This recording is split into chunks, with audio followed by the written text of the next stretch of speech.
नमस्कार। मैं रेखा धीमान। मैं अपने इस चैनल पर ग्रामर से रिलेटेड सभी चीजें जो भी ग्रामर के अंतर्गत आती हैं, व्याकरण, हिंदी व्याकरण, मैं डाल रही हूँ, जो छात्रों को और इवन टीचर्स को भी फायदा ही होगा। मेरा इतना लंबा टीचिंग एक्सपीरियंस है, वही टीचिंग एक्सपीरियंस के हिसाब से जो भी छात्रों को मुश्किल लगता है, क्योंकि ग्रामर जब तक सही नहीं होगी, कोई भी भाषा अच्छे से बच्चे जान नहीं पाएंगे। तो आज इस चर्चा का विषय यही रहेगा, व्याकरण में क्या है, भाषा, लिपि और व्याकरण, कि ये सब चीजें हैं क्या, क्यों जरूरी है। क्योंकि हम बोलचाल तो लेते हैं, कौन सी हर एक बेशक कोई भी लैंग्वेज में हम बात करते हैं, किसी भी भाषा में बात करते हैं, पर भाषा है क्या। सबसे पहले मैं बताऊंगी कि हम समाज में रहते हैं, सामाजिक प्राणी हैं, और जो अपनी बात है और जो हमारे विचार हैं, हम बोलकर ही व्यक्त करते हैं। और भाषा को ध्वनि संकेतों की व्यवस्था माना जाता है, कि एक हमारे विचार दूसरों तक पहुंचाने के लिए ये एक माध्यम है, हमारी ध्वनि आवाज। और यह मनुष्य के मुंह से निकली हुई अभिव्यक्ति है, एक्सप्रेशंस हैं हमारे। इसे विचारों के आदान प्रदान का एक आसान साधन माना जाता है, कि अगर हमने किसी को अपनी बात समझानी है तो भाषा होगी, चाहे लैंग्वेज कोई भी होगी, अ, हिंदी, इंग्लिश, मराठी, बंगाली, कोई भी।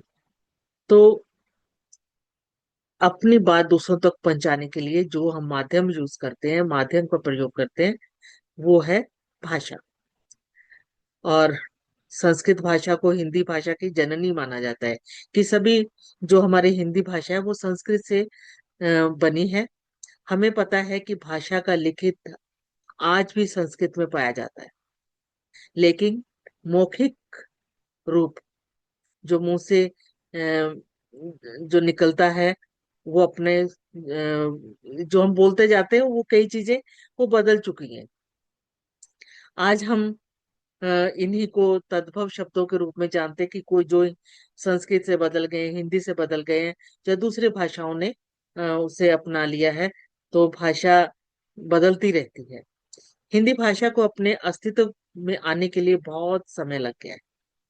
पहले ये संस्कृत से पाली, पाली से प्राकृत, और प्राकृत से अपभ्रंश, तब अपभ्रंश से हिंदी भाषा का विकास हुआ है।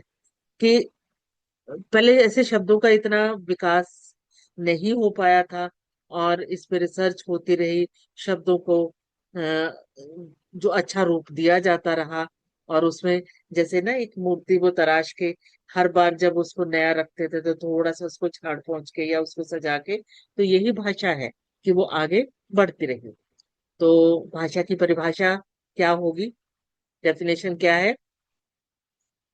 भाषा शब्द को संस्कृत की भाष धातु से लिया गया हो। जो मेन शब्द है ना, वो भाष है, और जिसका अर्थ होता है बोलना।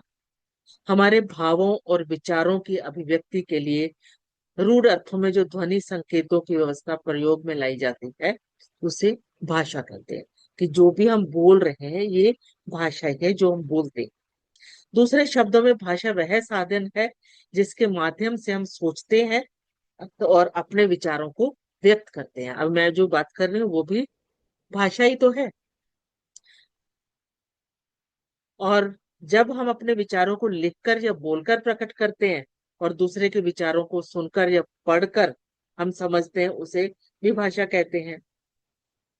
मनुष्य कभी शब्दों, कभी सिर हिलाने या किसी संकेत द्वारा अपने विचारों को अभिव्यक्ति करता है, अपने विचार। अभी जैसे कोई कुछ बोलते थे, हाँ जी, यस, हाँ, ये जब प्रयोग करते तो ये भी हमारे विचारों को ही अभिव्यक्त करता है।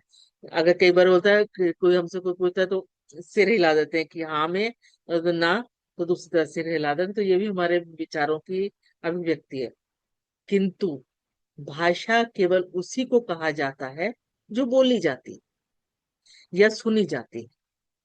यहाँ पर बोलने का अभिप्राय गूंगे मनुष्यों या पशु पक्षियों की बोली से नहीं, बल्कि बोल सकने वाले मनुष्यों के अर्थ में लिया गया।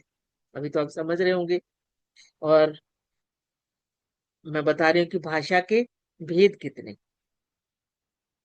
एक तो लिखित और मौखिक। पहला मैं बताती हूँ कि लिखित, जो हम लिख कर, मान लो पत्र पे है, टाइप करके है, और आजकल मोबाइल का जमाना है तो मोबाइल पे लिख कर, जब वो लिखित भाषा है जो दूसरा पढ़े। जब हम दूर बैठे किसी व्यक्ति से अपनी बातें लिखकर व्यक्त करते हैं, पहले तो पत्रों का बहुत चलन था, तो पत्र पत्र व्यवहार होता था, उस पे लिखते थे, तो वो लिखित भाषा होती थी। और यह भाषा का स्थायी रूप होता है।